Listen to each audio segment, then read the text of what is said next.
যেদিন এই ইনসিডেন্টটা হয় ওই দিন আমরা টিকিট খুঁজতেছিলাম, বাট ওই মোমেন্টেই আমরা টিকিট পাচ্ছিলাম না।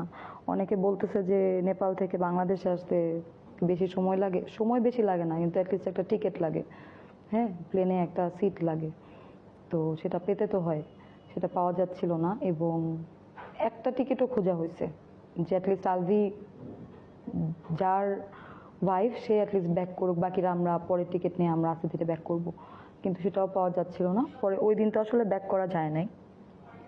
পরের দিন মানে ইনসিডেন্টটার পরের দিন আমাদের সবার টিকিটই কাটা হয়। পরের দিন না, মানে পরের দিনের জন্য টিকিট সবারই কাটা হয় যখন আমরা বুঝে গেলাম যে আজকে তার টিকিট পাওয়া যাচ্ছে না। পরের দিনের টিকিট যেটা ফার্স্টেই যেটা পাওয়া গেছে ওই টিকিট কাটা হয় এবং আমরা পরের দিনই সবাই ব্যাক করি। এবং আলভিরও ব্যাক করার কথা ছিল, ও বোর্ডিং নেয়া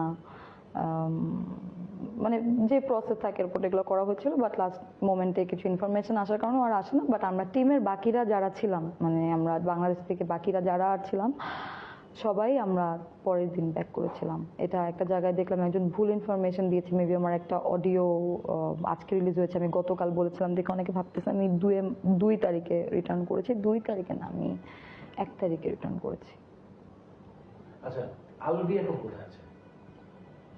আলভি এক্স্যাক্টলি এখন কোথায় আছে সেটা আমি জানি না। আমি ওকে লাস্ট নেপাল থেকে বিদায় নিয়ে আমরা বের হই। আলভির সাথে লাস্ট আপনার কখন কথা হয়েছে? আলভির সাথে আমার লাস্ট কথা হয়েছে যখন আমরা বিদায় নিচ্ছি বা ওই মানে এয়ারপোর্টে। তারপর কোনো যোগাযোগ হয়নি? না। আচ্ছা, যখন শুনেছেন যে এরকম একটা ঘটনা আপনিও জড়িয়ে গেছেন, তখন কি একবার ভয় লাগেনি বাংলাদেশে আসতে? আমি তো কোনো অপরাধ করি নাই, আমি তো কাউকে গিয়ে মেরে ফেলি নাই। একটা মানুষ নিজে আত্মহত্যা করেছে, তার অনেক কষ্ট, অনেক দুঃখ, অনেক কিছু আছে, আই অ্যাডমিট, আমি মানলাম। সে জীবনে আর সহ্য করতে পারছিল না, অনেক কষ্ট নিয়ে সে পৃথিবী থেকে চলে গেছে, আমি সবই মানলাম।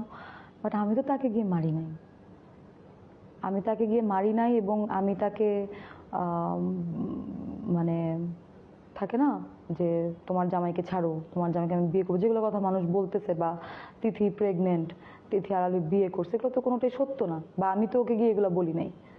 তো আমার তো এখানে কোনো দোষ নাই, আমি কেন মানে ভয় পাবো আসতে? আমার তো এখানে ভয় পাওয়ার কিছু নাই। আচ্ছা, আপনি কি মনে করেন আপনার ক্যারিয়ারে অনেকটাই প্রভাব ফেলবে এই ঘটনাটা?